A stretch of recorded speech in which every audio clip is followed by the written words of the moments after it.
नमस्कार, मी अर्चना तुम्हा सर्वांचं होम कुक्समध्ये खूप खूप स्वागत करते. आणि आज आपण होम कुक्समध्ये बनवतो आहे खमंग खुसखुशीत आणि कमीत कमी 15 दिवस मस्त असे टिकणारे बाप्पाचा सर्वात जास्त आवडणारा पदार्थ म्हणजे मोदक.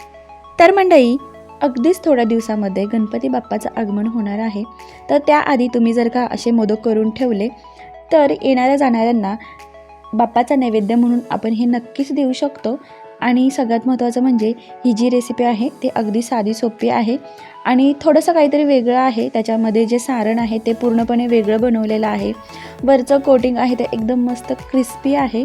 त्यामुळे तुम्ही हा व्हिडिओ शेवटपर्यंत नक्की पहा. आणि तुम्हाला जर का माझा हा व्हिडिओ आवडला असेल तर व्हिडिओला एक लाईक नक्की करा. आणि जर का असे छान छान आपल्याला रेसिपी पाहिजे असतील तर आपल्या होम कुक्स या यूट्यूब चॅनलला नक्की सबस्क्राईब करा. चला तर मंडळी, मग आता वेळ न घालवता आपण रेसिपीला सुरुवात करूया. त्यासाठी इथे आपण एक कढई गरम करायला ठेवलेली आहे. कढई आपण मीडियम गरम करून घेऊया. आणि कढई गरम झाली की यामध्ये आपण 2 चमचा साजूक तूप घालून घ्यायचं आहे. आणि इथे आपण तुपाचं प्रमाण हे प्रत्येक साहित्यावरती आपण डिपेंड आहे. तर मी इथे जे साहित्य आहे ते मी डिस्क्रिप्शन बॉक्समध्ये देते, तुम्ही एकदा नक्की चेक करा आणि त्याप्रमाणे इथे तूप आणि बाकीचं लागणारं साहित्य आहे ते तुम्ही वापरा. आता इथे 2 चमचा तूप व्यवस्थित गरम झालं की यामध्ये मी बारीक रवा घेतलेला आहे. तर तुम्ही बघू शकता की मी 1 वाटी बारीक रवा घेतलेला आहे. आता हा छान आपण भाजून घ्यायचा आहे. तर भाजत असताना आपल्याला गॅस हा मीडियम फ्लेमवरती ठेवायचा आहे. मीडियम टू लो फ्लेमच्या मध्येच आपल्याला रवा व्यवस्थित भाजून घ्यायचा आहे. जास्त हाय फ्लेम करायची नाही, नाहीतर रवा जळून जातो किंवा खाताना दाताखाली असा कुरकुरीत लागतो. त्यामुळे आपण मीडियम फ्लेमवरतीच साधारण 7 मिनिट रवा आपण भाजून घ्यायचा आहे. रवा भाजत आला की आपल्याला लक्षात येतं छान असा सुगंध सुटतो. आणि आपण सुरुवातीला जे तूप वापरलेलं आहे तेवढंच आपण तूप वापरलेलं आहे आणि लागणारं तूप आपण नंतर वापरणार आहोत. तर इथे आपण रवा कमीत कमी 7 मिनिट छान असा भाजून घेतलेला आहे. आणि सगळ्यात महत्त्वाची गोष्ट म्हणजे रवा किती भाजायला वेळ जाईल हे गॅस फ्लेमवरती डिपेंड असेल. थोडासा वेळ कमी जास्त होऊ शकतो. आता या ठिकाणी आपण ओलं खोबरं घेतलेलं आहे. आता हे खोवलेलं ओलं खोबरं आहे. ज्या वाटीने आपण रवा घेतलेला आहे त्याच वाटीने भरून गच्च असं खोबरं घेतलेलं आहे. आता हे आपण यामध्ये मिक्स करायचं आहे. अजूनसुद्धा आपण गॅस फ्लेम वाढवलेली नाही, गॅस फ्लेम ही मीडियमच ठेवलेली आहे. आणि इथे तुम्ही बघू शकता की 1-2 मिनिट छान परतल्यानंतर खोबरं रव्यामध्ये छान एकजीव झालेलं आहे. आता आपल्याला असंच अजून 5 ते 7 मिनिट छान भाजून घ्यायचं आहे की ज्यामुळे खोबऱ्याचा जो ओलसरपणा आहे तो पूर्णपणे निघून जाईल आणि जे आपण सारण तयार करणार आहोत ते भरपूर दिवस टिकेल. त्यामुळे आपल्याला ही प्रोसेस करणं अत्यंत महत्त्वाची आहे. तर इथे मी सतत हलवत खोबरं आणि रव्याचं मिश्रण आहे ते भाजून घेते. तर मंडळी, इथे सारण करण्यासाठी मी बारीक रवा वापरलेला आहे. तुमच्याकडे जर का नसेल तर तुमच्याकडे जो आहे रवा तो तुम्ही मिक्सरला एकदा फिरवून घेतला तरीसुद्धा चालेल. आणि इथे तुम्ही बघू शकता की मिश्रण मस्त एकदम मोकळं झालेलं आहे की तुम्हाला अजिबात वाटणार नाही की इथे आपण ओलं खोबरं घातलेलं आहे. एकदम सळसळीत असं आपलं मिश्रण तयार झालेलं आहे. आता या ठिकाणी आपण थोडीशी जागा करायची आहे आणि यामध्ये आपण घालणार आहे 2 चमचा तूप. आणि या तुपामध्ये आपण घालणार आहे काजू आणि बदामचे काप. या ठिकाणी आपण आपल्या आवडीनुसार ड्रायफ्रूट्स वापरायचे आहेत. यामध्ये तुम्ही चारोळी म्हणा, मनुके म्हणा, तुम्हाला जे आवडते ते तुम्ही सगळं घालू शकता. आणि हे थोडंसं गरम तुपामध्ये परतून घ्यायचं आणि नंतर सर्व मिश्रण पुन्हा एकदा एकजीव करायचं आहे. आणि इथून पुढे आपल्याला अजून 5 मिनिट छान असं परतवून घ्यायचं आहे. तर मंडळी, आणखीन एकदा सांगते की मी एकदासुद्धा गॅस हाय किंवा लो केलेलं नाही, मी मीडियम फ्लेमवरतीच गॅस ठेवलेला आहे. आणि हे सारण आपण बनवतो आहे. साधारण हे सारण बनवण्यासाठी मला 20 मिनिट गेलेले आहेत. तर जसं की मी पहिल्यांदाच सांगितले की रवा म्हणजे हे सारण भाजण्यासाठी गॅस फ्लेमवरती डिपेंड आहे. थोडंसं कमी जास्त वेळ जाऊ शकतो. आणि मंडळी, जेव्हा आपलं सारण तयार होतं ना त्याला एकदम मस्त खमंग दुरवळत असतो. त्यामुळे आपल्या पटकन लक्षात येतं की सारण तयार झालेलं आहे. तसंच माझा इथे लक्षात आलेलं आहे की आपलं सारण तयार झालेलं आहे. त्यामुळे मी या स्टेजला गॅस बंद केलेला आहे. आणि हे आपल्याला कोमट होईपर्यंत हे मिश्रण असंच ठेवून द्यायचं आहे. पण अधूनमधून सतत हलवायचं आहे, कारण खाली लागू शकतं, त्यामुळे त्याची अधूनमधून काळजी घ्यायची. थोडंसं हलवायचं आणि पूर्ण थंड न करता कोमट असतानाच आपल्याला आणखीन यामध्ये गोष्टी मिक्स करायच्या आहेत. त्या आपण थोड्या वेळानंतर करूया. तोपर्यंत आपण याचं जे कोटिंग आहे ते तयार करून घेऊया. त्यासाठी मी इथे पॅन गरम करायला ठेवलेला आहे. आता यामध्ये आपण 3 चमचा तूप घालून घ्यायचं आहे आणि तूप एकदम कडकडीत गरम करायचं आहे. कोमट किंवा मंद नाही, तर कडकडीत गरम करायचं आहे. तर ते कडकडीत गरम झालं आहे की नाही हे कसं चेक करायचं, तर थोडंसं कणिक घ्यायची आणि तुपामध्ये घालायची आहे. तर तुम्ही इथे बघू शकता की मी कशा प्रकारे करते.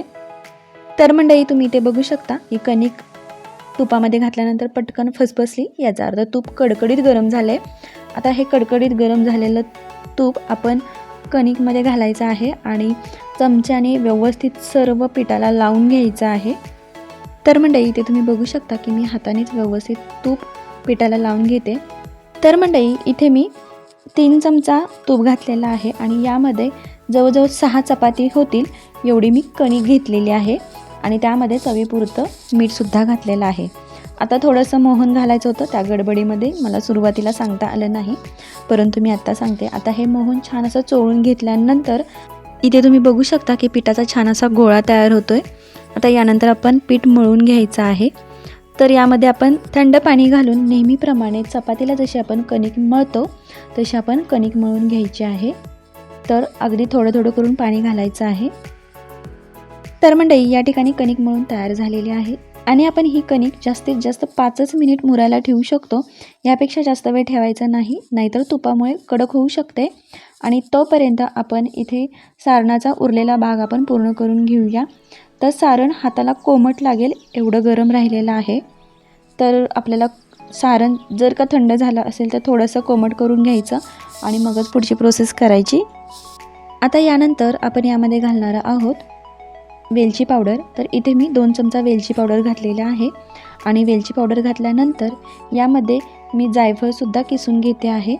जसं की मी प्रत्येक व्हिडिओमध्ये सांगते, वेलची जायफळ घालणं हे आपल्या आवडीवरती आहे. तर तुम्हाला जर का घालायचं असेल तर तुम्ही घालू शकता, नसेल तर नाही घातलं तरी चालेल. आता यानंतर यामध्ये घालणार आहोत आपण साखर. तर मंडळी, इथे तुम्ही बघू शकता की मी 1 वाटी रवा घेतला होता आणि 1 वाटी मी खोबरं घेतलं होतं. तर त्याच वाटीने मी इथे साखर घालते आहे. तर इथे मी पिठी साखर घेतलेली आहे. तर सुरुवातीला मी 1 वाटी पिठी साखर घातलेली आहे आणि नंतर पुन्हा एकदा मी अर्धी वाटी पिठी साखर घातलेली आहे. तर मंडळी, आता इथे मी साखरेचा वापर केलेला आहे. याऐवजी तुम्ही गुळाचा सुद्धा वापर करू शकता, परंतु तुम्ही इथे गुळाची जी पावडर असते ती वापरली तर छान होईल. कारण जर का गूळ वितळला तर ते एकदम चिकट होऊन जातं आणि भरपूर दिवस टिकणार नाही. त्यामुळे मी इथे साखरेचा वापर केलेला आहे. पण जर का तुमची इच्छा असेल गुळाचा वापर करायचा आहे तर तुम्ही गूळ नक्की वापरू शकता. आता हे छान एकजीव करून घ्यायचं आहे आणि आता इथे आपलं सारण तयार झालेलं आहे. यानंतर आपण मोदक बनवायला घेऊया. तर मोदक बनवण्यासाठी इथे जी आपण कणिक तयार केली होती ती काढून घ्यायची आहे. तर इथे जेवढी गरजेची आहे तेवढीच कणिक आपण बाजूला काढून घ्यायची आहे आणि उरलेली आपण अशी झाकून ठेवून द्यायची आहे. तर मंडळी, इथे मी एकच मोठा गोळा घेतलेला आहे आणि तो चपातीप्रमाणे लाटून घेणार आहे आणि त्याचे मी छोटे छोटे भाग तयार करणार आहे. जर का तुम्हाला छोटे छोटे गोळे घेऊन त्याची पुरी लाटता येत असेल तर आपण तसं सुद्धा करू शकतो, पण मला ही प्रोसेस जास्त सोपी वाटते आणि पटकन होणारी वाटते, म्हणून मी अशी करते. तर तुम्ही तुमच्या आवडीनुसार करू शकता. इथे आपण चपाती जशी लाटतो तशीच लाटलेली आहे, जास्त जाडसर पण नाही किंवा पातळ नाही. तुम्ही इथे बघू शकता की मी कशी लाटलेली आहे. आता यानंतर मी इथे काट असलेलं एक झाकण घेतलेलं आहे आणि याने आता आपण असे भाग तयार करून घेणार आहे, म्हणजे मी अशा पुऱ्या तयार करून घेणार आहे. तर इथे आपल्या पुऱ्या तयार करून झालेल्या आहेत अशा, आणि उरलेला भाग आहे तो बाजूला असा काढून घेतलेला आहे. आता जी ही पुरी तयार झालेली आहे याला आपण अशी लाटिंबी म्हणतो. तर यामध्ये आपण आपल्या आवडीनुसार सारण भरून घ्यायचं आहे आणि आपण नेहमीप्रमाणे मोदक जसा वळतो त्याप्रमाणे वळून घ्यायचा आहे. तर तुम्ही बघू शकता की मी कशा प्रकारे मोदक वळते आहे. आणि मंडळी तुम्हाला सांगू का की मला मोदक वळायला फार आवडतात. तर मोदक वळायला कोणाकोणाला आवडतात हे मला नक्की कमेंट बॉक्समध्ये सांगा. आणि इथे तुम्ही बघू शकता की आपला मस्त असा गुबगुबीत असा मोदक तयार झालेला आहे. आता हे तयार झालेले मोदक एका भांड्यामध्ये आपण झाकून ठेवायचे आहेत, कारण आपण हे तळून घेणार आहोत आणि जर का ते सुकले तर ते फाटू शकतात. त्यामुळे भांड्यामध्ये व्यवस्थित झाकून ठेवायचे. आता उरलेले याच प्रकारे आपण सर्व मोदक तयार करून घेणार आहोत. काही लोकांना हातावरती मोदक वळता येत नाहीत, तर त्यासाठी ही एक छान आयडिया आहे. तर तुम्ही असे सुद्धा मोदक वळू शकता. आणि इथे बघू शकता की हा सुद्धा मस्त असा मोदक तयार झालेला आहे. तर मंडळी इथे आपले मोदक वळून तयार झालेले आहेत. आता याला आपण तळून घेणार आहोत. तर तळण्यासाठी इथे मी तेल गरम करायला ठेवलेलं आहे आणि तेल मोदक तेलामध्ये बुडतील एवढं तरी तेल असायला हवं. त्यासाठी मी इथे पावशेर तेल या कढईमध्ये घातलेलं आहे आणि तुम्ही बघू शकता की मोदक तेलामध्ये सोडल्यानंतर मोदक छान असा बुडला जातोय. तर इथे तेलाचं टेम्परेचर हे एकदम व्यवस्थित तापलेलं असावं, म्हणजे कडकडीत तापलेलं असावं. आणि कडकडीत तेल तापल्यानंतर जेव्हा आपण मोदक तेलामध्ये सोडतो तेव्हा गॅस फ्लेम हा लो टू मिडियमच्या मध्ये ठेवायचा आहे आणि मगच यामध्ये मोदक सोडायचे आहेत.